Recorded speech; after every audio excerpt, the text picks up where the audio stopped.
मैं हूँ मारिया अली, आप देख रहे हैं मेरा चैनल। अल्हम्दुलिल्लाह पाकिस्तान को एक बार फिर से मुबारक। ज़ारा काज़मी घर वापस जाने के लिए तैयार है और जो घटिया नीच कमीने किस्म के लोग हैं वो कहते हैं कि जी लाहौर में तो बरनोल की शॉर्टेज हो गई है और इस वक्त बेचारे पता नहीं कहाँ पे बरनोल लगा रहे हैं और जो बेचारी कज़ाबा है वो अपना सर पीट रही है। जो कालक उन्होंने मंगवाई थी कल मेहदी अली काज़मी, जिब्रान नासिर और पता नहीं किस किस के मुंह पे लगाने के लिए, अब उन्होंने जो है उनके घर वालों ने पकड़ के उनके मुंह पे ही चेहरों पर उनके कालक लगा दिया और कहा है कि बेशर्मो, तो हमने 7 से 8 महीने जो है हमारी इतनी बेइज्जती करवाई, हमें जलील वखार किया हर तरफ जो है।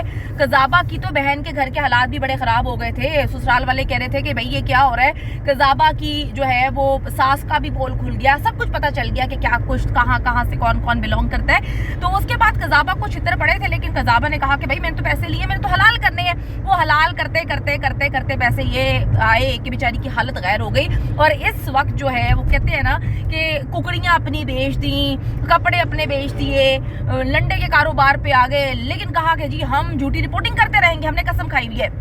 लाहौर के इस वक्त हालात इस हद तक ख़राब हुए हुए कि बरनौल की शॉर्टेज हो चुकी है और जो है पता नहीं चूहे मार गोलियां इन्होंने अपने घर में स्टोर कर ली हैं और कहा है कि भाई अब पता नहीं हमने क्या करना है। शेरवानी जो कज़ाबा ने अपने शोहर की ज़हीर को दी थी कल, अब उसका शोहर तकाजा कर रहा है कि जी वो मुझे हर हाल में शेरवानी मुझे वापस मिले, क्योंकि वो लंडे की ऐसी घटिया शेरवानी है कि कहीं और से वो बनाई भी नहीं जा सकती। तो अब बच्ची जो है वो घर जाने के लिए तैयार है और बेगैरतों का टोला जो है वो झूठी कस्मों पर झूठी पे आ गया। वो क्या कहते थे, वो जो एक जाली मौला जट है उसने कहा था कि मैं बच्ची का साथ दूंगा। तो जनाब आप बताएं, हम आपको पैसे इकट्ठा करके चंदे के तौर पे टिकट जो है उसका इंतजाम करवा देते हैं। आप कराची जाएं और ज़ारा काज़मी वालिदैन के पास जा रही है, आप जाकर उसके सर पे हाथ रखें। बड़ी बेगैरती फैलाई इन लोगों ने, लेकिन कहते हैं ना फिर कहूंगी मुद्दई लाख बुरा चाहे तो क्या होता है, वही होता है जो मंजूर खुदा होता है। आज जी तारीखी फैसला आया, मैं कहती हूँ पाकिस्तान की हिस्ट्री में इससे बड़ा फैसला अगर मैं कहूँ कि नहीं आया तो गलत नहीं होगा। एक बाप अपनी बेटी को दरिंदों के चुंगल से निकालने में कामयाब हो गया है। मुझे यकीन नहीं आता कि ये वो मुल्क है जहाँ पे नूर मुकद्दम के वालिदैन जो हैं उनकी बेटी चली गई, वो सिर्फ कोशिशों में लगे हुए कि किसी ना किसी तरीके से हमारी बड़ी बेटी को इंसाफ मिल जाए। हमारा मुल्क जो है वो क्या करता है, किसी जिंदा लड़की को मैंने बचते नहीं देखा आज तक। मेहदी अली काज़मी ने अपनी बेटी को ना सिर्फ उसकी इज्जत को बचाया, पाकिस्तानियों के दिल में उसकी इज्जत एहतराम जो है वक़ार को बढ़ाया। दूसरी पाकिस्तान की बेटियों के लिए आवाज़ बुलंद की। किसी दरिंदे में अब हिम्मत नहीं होगी, क्योंकि उनको पता चलेगा कि पाकिस्तान की कोर्ट्स इन दरिंदों को सजाएं देने के लिए, बच्चियों को बाजियाब कराने के लिए, इनके चुंगल से आज़ाद कराने के लिए बैठे हुए। यकीन माने पाकिस्तान की हिस्ट्री का अगर ये सबसे बड़ा मैं फैसला कहूँ तो गलत नहीं होगा, क्योंकि पाकिस्तान की हिस्ट्री का बेहतरीन फैसला है कि एक बाप ने जिंदा सलामत अल्हम्दुलिल्लाह जिंदा सलामत अपनी बेटी को जो है वो इन दरिंदों के चुंगल से निकाला है। तो आज बड़ा हिस्टोरिकल डे है। आपको मैं बताती चलूं कि बच्ची की कस्टडी आजी तौर पे वालिदैन के हवाले करने की दरखास्त थी। सिंध हाई कोर्ट की जानिब से तारीखी फैसला आया है। मेरा दिल चाहता है कि उन जज साहिबान के लिए दिल से दुआ निकलती है जो दूसरों की बेटियों को अपनी बेटी समझकर जो है केस को उनका फैसला देते हैं। मेरे पास अल्फाज नहीं है जिब्रान नासिर के लिए, यकीन करें कि मेरे पास अल्फाज ख़त्म हो जाते हैं। उस बंदे पर कादियानी एजेंट पता नहीं क्या, उसकी बीवी, उसकी फैमिली, क्या कुछ नहीं किया इन दरिंदों ने, लेकिन वो खड़ा रहा। उसने सोच लिया था कि उसने पाकिस्तान की एक बेटी को बचाना है, क्योंकि कतरा कतरा करके दरिया बनता है ना। एक बेटी के लिए फैसला आएगा तो अब कोई और बच्ची जो है उसकी ज़िंदगी तबाह नहीं हो पाएगी। मेहदी अली काज़मी के लिए तो मेरे पास अल्फाज है ही नहीं, क्योंकि उसको तो मैं कहती हूँ कि फादर ऑफ द नेशन का खिताब मिलना चाहिए। हमारी हुकूमत वक्त से अपील करती हूँ इस प्रोग्राम के तवस्सुस से कि उनके लिए कोई ऐसा अवार्ड जो है वो मुख्तस किया जाए, जहाँ पर जो वालिदैन जिनकी बच्चियों की इज्जतें चली जाती हैं, उनकी ज़िंदगियाँ बर्बाद हो जाती हैं, उनको जिंदा जला दिया जाता है, वो खामोश हो जाते हैं कि इंसाफ नहीं मिलना। इंसाफ मिला, सबने देखा अल्हम्दुलिल्लाह। आज यकीन करें मेरे पास अल्फाज नहीं है, मैं बहुत खुश हूँ। पाकिस्तान की हर औरत, पाकिस्तान का हर शहरी बेहद खुश है। ऐसा लग रहा है बच्ची बाजियाब नहीं हुई, बच्ची घर नहीं आई, अपनी बच्ची जो है, अपने जिगर का कोई टोटा जो है जो हमारे से कहीं दूर चला गया था, आज वो वापस आ गया है। अदालत ने अब तहरीरी हुक्मनामा जारी कर दिया है। 2 जनवरी के अदालती हुक्म पर बच्ची को पेश किया गया था। तहरीरी हुक्मनामे में कहा गया कि बच्ची की शनाख्त मालूम करने के लिए कुछ ज़रूरी सवालात किए गए। बच्ची ने अपना नाम बिल्कुल दुरुस्त बताया और कहा कि वो शेल्टर होम में रिहाइश पजीर है। ये तहरीरी हुक्मनामे के हवाले से बता रही हूँ जो कि अदालत की जानिब से आ चुका है। अच्छा जी, बच्ची से पूछने पर वाज़ेह तौर पर बताया कि वो अपने वालिदैन के साथ जाना चाहती है।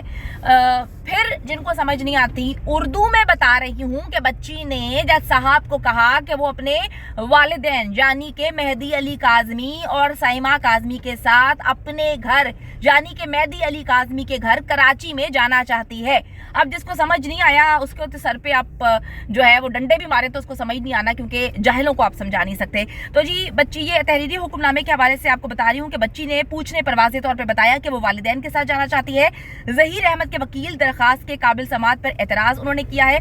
ज़हीर अहमद के वकील के एतराज़ की कानूनी नज़र में कोई अहमियत नहीं। अदालत के तहरीरी हुक्मनामे में ये बात आई है। और आपको बताती चलूँ कि मुगविया ने वाज़ेह तौर पर कहा है कि जी वो अपने वालिदैन के साथ जाना चाहती है। बच्ची ने जब मीडिया से उसकी बात हुई उस वक्त भी बच्ची ने बात बोल दी थी कि वो मेहदी अली काज़मी के साथ जाना चाहती है। तो अब अंधों को बंदा क्या कहे कि वो अपने बाप के साथ चिपकती हुई जा रही थी। वो बाप के, वो कहते हैं ना कि जो उसको वहाँ पर महसूस हो रही थी शफकत, वो कहीं और नहीं हो सकती थी। अच्छा जी, मुगविया ने वाज़ेह तौर पे कहा कि वो वालिदैन के साथ जाना चाहती है। अदालत के हुक्मनामे में ये भी आया कि लिहाजा बच्ची की आर्जी कस्टडी जो है वो वालिदैन के हवाले की जाती है। चाइल्ड प्रोटेक्शन अथॉरिटी ज़रूरी कार्रवाई के बाद बच्ची को वालिदैन के हवाले कर दे। मेरी अभी बात हुई है मेहदी भाई से, उन्होंने बताया है कि तमाम तकाजे जो हैं वो पूरे हो चुके हैं। तो अब घर पे सरप्राइज़ की तैयारियाँ जो हैं वो भी बच्ची को देने के लिए तैयार हैं। और अल्हम्दुलिल्लाह बच्ची की पसंद का खाना भी बना है, बच्ची की फेवरेट जो है वो चीज़ें भी वहाँ पर हैं, बच्ची के लिए कुछ शॉपिंग भी की गई है क्योंकि 8 से 9 महीने बाद बच्ची घर वापस आ रही है। अच्छा जी, अब वालिदैन ने बच्चों को यकीन दहानी कराई है कि जी बच्चियों के हवाले से बताया है कि जी अदालत में कि जी वो बच्ची को जो है वो तहफ़्फ़ुज़ फरहम करेंगे, बच्ची को जो है कोई नुकसान नहीं पहुंचाया जाएगा। वालिदैन 10 लाख रुपए के मचल के जमा कराए। अदालत की जानिब से तहरीरी हुक्मनामे में ये वाज़ेह किया गया है। बच्ची के मुस्तकिल कस्टडी का फैसला जो है वो ट्रायल कोर्ट करेगी। अच्छा, यहाँ पर मैं आपको एक और बात बताती चलूँ, ट्रायल कोर्ट कैसे करती। ट्रायल कोर्ट में आपने बेगैरती देखी थी इन लोगों की। ज़हीर और उसका वकील जो है ट्रायल शुरू ही नहीं होने देता था। जब कोई फैसला आता था इन्होंने मुतनाज़े बना दिया जज को, इन्होंने मुतनाज़े बना दिया उस अदालत को, इन्होंने मुतनाज़े बना दिया हर चीज़ को। जब फैसले इनके हक में आते हैं, क्या ऐसे नहीं होता कि इतनी बेगैरती नहीं होती, इतनी जलालत नहीं होती। मतलब खुदा का कुछ खौफ करो तुम लोग कि जब तुम लोगों के हक में फैसले आते हैं उसी अदालत से, तो तुम लोग कहते हो कि जी हक और सच की जीत हुई। जब उसी अदालत से फैसले तुम्हारे मुखालिफ आते हैं, मतलब तुम लोग तो वो बच्चों की तरह कहते हैं ना कि बच्चे जो रुस जाते हैं, नाराज़ हो जाते हैं, तो ये गवार जो हैं वो उसी तरह के बच्चे हैं। तो इन्होंने मुतनाज़े करने की कोशिश की सिर्फ टाइम बाय करने के लिए कि ट्रायल शुरू ना हो सके, हम जो है गेम्स डालें। मैं कहती हूँ कि यार तमाचा पड़ा है, यार तमाचा पड़ा है। यकीन करो कि दरखास्तें इनकी मुस्तरद हुई हैं, आज भी इनकी दरखास्त जो है वो मुस्तरद हो गई। ऐसे हंसना नहीं चाहिए, गलत बात है, ऐसे नहीं करते। किसी के साथ ऐसा हो तो करते नहीं ऐसा। बेचारी कजाबा तो इस वक्त पागल हो गई, अपने बाल नोच रही है, अपनी जिंदा कुकड़ियाँ खाना शुरू कर दी हैं। तो घर वाले बच रहे हैं कि हमारे ही ना कहीं आंखें नाक मुंह निकाल के जो है वो खा ले। तो अच्छा जी, अब ये बात हुई है कि 10 लाख रुपए के मचल के जो है वो जमा कराने का हुक्म दिया गया है। चाइल्ड प्रोटेक्शन ऑफिसर हर हफ्ते बच्ची की फलाह बहबूद के लिए घर जाकर जो है वो बच्ची से मुलाकात करेगा, पूछेगा कि कोई प्रॉब्लम तो नहीं है। चाइल्ड प्रोटेक्शन ऑफिसर की बच्ची से मुलाकात के वक्त इंस्पेक्टर रैंक का ऑफिसर भी वहां पर मौजूद होगा। चाइल्ड प्रोटेक्शन ऑफिसर अपनी रिपोर्ट ट्रायल कोर्ट में जमा कराते रहेंगे। ट्रायल कोर्ट अगर कोई भी बेकायदगी देखेगा तो उस पर कार्रवाई कर सकता है इंशाल्लाह ताला। अब ट्रायल कोर्ट में जो है वो फैमिली कोर्ट में ट्रायल वगैरह शुरू होगा। और यकीन करें मुझे इस बात पे खुशी है कि शर्म का मकाम है, यकीन करें कराची की पुलिस पर। कराची की पुलिस ने जो गंदा रोल प्ले किया इस केस में, यकीन करें कि अगर पाकिस्तान की आवाम की आंखें नहीं खुलती तो खोल लेनी चाहिए। हमारे टैक्स के पैसों से इनकी सैलरी है और हमारी हिफाजत की जिम्मेदारी इनकी है। इन्होंने हमारी हिफाजत की जिम्मेदारी छोड़कर दुनिया का हर काम किया। इन्होंने इस केस को खराब किया, इन्होंने इस केस को बर्बाद करने में कोई कसर नहीं छोड़ी। इन्होंने जितना इस नेक्सस को सपोर्ट किया, मैं कहती हूँ कि कोई हिस्ट्री नहीं है।